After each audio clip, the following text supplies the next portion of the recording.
अगर आप कहीं काम से या बाहर घूमने का प्रोग्राम बना रहे हैं तो संपर्क करें शिवाय ट्रैवल्स। Mobile number 9763083315। टाउन दर्शन न्यूज, समाचार ही नहीं विचार भी।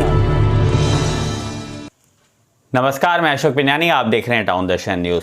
आज गुरुवार रात कैंप नंबर 1 बाऊ परसराम झूलेलाल मंदिर में बाऊ लीलाराम साहब की अध्यक्षता में सिंधी समाज की बैठक हुई। इस बैठक में एडवोकेट दीपक वाटवानी ने बताया कि भाई साहब रिंकू जी को लीगल नोटिस भेजा गया है। आइए देखते हैं वो इस बारे में क्या कह रहे हैं।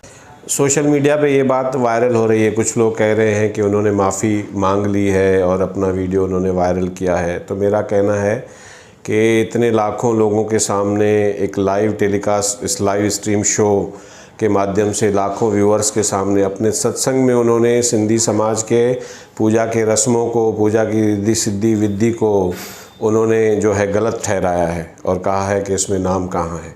और फिर जब माफ़ी मांगी है तो ऐसे ही ऑडियो फॉर्मेट में माफ़ी मांग के और फिर भी कहा है कि मैं तो नाम लेने के लिए कहता रहूँगा, जो कि बिल्कुल माफ़ी तो है ही नहीं। वो एक सफाई है, वो भी अपने अंदाज से उन्होंने दी है। वो हमारे समाज को बाय द वे ऐसे टेक इट ग्रांटेड ले रहे हैं, और क्योंकि हमारा समाज शांति प्रिय है।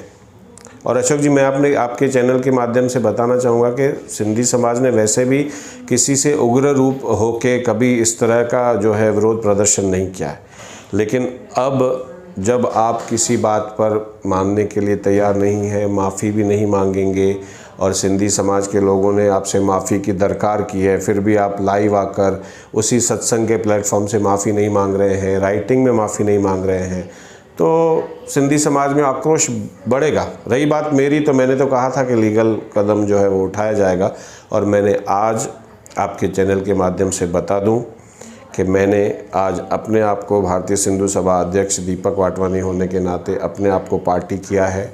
साथ ही साथ अन्य संस्थाएं हैं, सिंधु यूथ सर्किल है, सिंधी काउंसिल ऑफ इंडिया है, जय झूलेलाल संघर्ष सेवा समिति है, अखिल भारतीय सिंधी समाज है, जय झूलेलाल सेवा समिति है, और समाज के कई लोग हैं। उनको पार्टी बनाकर मैंने हमारे एडवोकेट विजय वाटवानी के माध्यम से लीगल नोटिस भेज दिया है रिंकू भाई साहब को। और मैंने उसमें पूछा है उनसे कि आपने ये क्यों किया, और क्यों ना आपके ऊपर धारा 153A और 295 लगाई जाए, और क्यों ना उसके अंतर्गत आपके ऊपर शिकायत दर्ज करवाई जाए। और अगर आप सचमुच मानते हैं कि आपसे गलती हो गई है तो माफ़ी मांगे इमीडिएटली। 48 आवर्स के अंदर अगर आपने माफ़ी नहीं मांगी तो बिल्कुल कानूनी कार्रवाई के लिए कोर्ट में हम जाएंगे और समाज और आक्रोश में आएगा। 22 दिसंबर के दिन, बुधवार के दिन, और फिर आज गुरुवार के दिन यानी 23 दिसंबर के दिन, दोनों दिन समाज के लोगों ने बाऊ परसराम झूलेलाल मंदिर में आकर जो है बैठक की है। कल भी बैठक थी, आज भी बैठक है।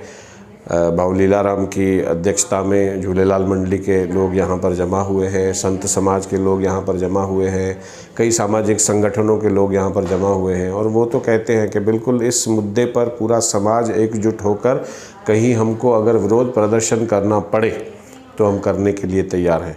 लेकिन इस बीच में हमने पुलिस से ये मांग की है, आज जाकर डीसीपी को हमने निवेदन दिया है कि कृपया आप हमारी बात को समझें, उनके ऊपर कंप्लेन दर्ज करें, वरना समाज का आक्रोश जो है एक अशांति का माहौल पैदा करे। इससे बेहतर है कि माहौल शांत हो जाए और वो माफ़ी मांगे। और इसके चलते जो धर्म को हानि पहुंचाने की बात, ठेस पहुंचाने की बात उन्होंने कही है, उसके अंतर्गत उनके ऊपर धाराएं लगाई जाए और उन्हें जो है कानून के अंतर्गत उनके ऊपर ये कंप्लेन रजिस्टर होनी चाहिए। इसमें एडवोकेट दीपक वाटवानी के अलावा अन्य एडवोकेट भी शामिल हुए थे। एडवोकेट राज चांदवानी ने इस पूरे मामले पर अपनी प्रतिक्रिया दी। आइए देखते हैं वो क्या कह रहे हैं। मैं अगर बात करना चाहूँ कानूनी की, तो ये क्लियरली आईपीसी की धारा जो है 295A में ऐसा है कलम कि आप किसी को भी रिलीजियस फीलिंग्स को हर्ट नहीं कर सकते हैं। अगर जानबूझ के अगर नहीं किया है, या समझो जाने अंदाजे में भी अगर हो गया है, तो आप खुलकर आकर बोलिए और सिंधी समाज से माफ़ी मांगिए। मैं यह कहना चाहूँगा कि हमने लास्ट ईयर भी हमारी संस्था ने हमने भी इनफैक्ट कैलाश खेर को लीगल नोटिस भेजा था, जो एक पॉपुलर सिंगर हैं। उन्होंने कहा था कि सिंध शब्द को आप नेशनल एंथम से हटाया जाए। हमने उनको नोटिस भेजा कि आप नहीं कह सकते हैं, क्योंकि आप सिंधी कम्युनिटी को टारगेट कर रहे हैं और सुप्रीम कोर्ट की जजमेंट है उसमें कि आप हम सिंध शब्द को नहीं हटा सकते हैं। तो आप कैसे कह सकते हैं। वो भी उनकी ट्वीट डिलीट की गई, उन्होंने रिप्लाई भी भेजा, हमें माफ़ी भी मांगी क्लियरली रिटर्न में। तो ऐसे हम एक्सपेक्ट करते हैं संत समाज से। और अगर हमने आपके लिए सुना है कि आप एक अच्छा ही काम करते हैं, तो इस धर्म के काम को ना हम किसी धर्म को बांटें, सबको मिलाकर आगे बढ़ें, और यही हमारा भी सिंधी समाज चाहता है। लेकिन अगर कहीं ठेस पहुंचती है तो जाहिर सी बात है कि हमारा सिंधी समाज आगे आकर विरोध करेगा, आक्रोश दिखाएगा, कोई भी हो, चाहे कोई भी हो। तो मेरा ये निवेदन है रिंकू भाई साहब जी से कि आप इस मुद्दे में आकर क्लियरली एक वीडियो के माध्यम से, एक लाइव के माध्यम से आप सिंधी समाज से खुलकर माफ़ी मांगे। इसमें कोई गलत बात नहीं है। आप बड़े हैं, आप संत समाज को रिप्रेजेंट करते हैं। हम हाथ जोड़कर आपसे भी अपील करते हैं। लेकिन मैं आपको यह भी बताना चाहूँगा कि इस मुद्दे में भी काफ़ी सिंधी एडवोकेट्स जो हैं आक्रोशित हैं, विरोध करते हैं इस मुद्दे का। और इनफैक्ट मैं भी चाहता हूं कि ऐसे किसी को भी अधिकार नहीं है कि आप कोई भी धर्म के प्रति आप कुछ भी टिप्पणी आपत्तिजनक करें।